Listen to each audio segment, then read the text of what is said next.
You ask Tiger to solve.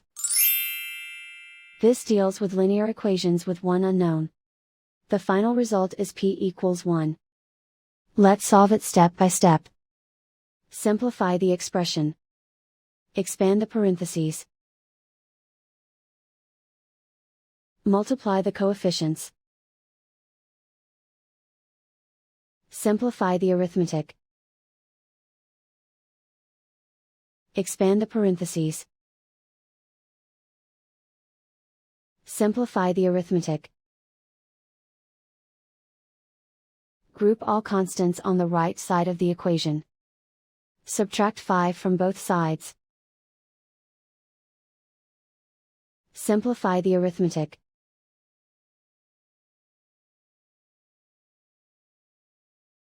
Isolate the p. Divide both sides by -5. Cancel out the negatives. Simplify the fraction. Cancel out the negatives.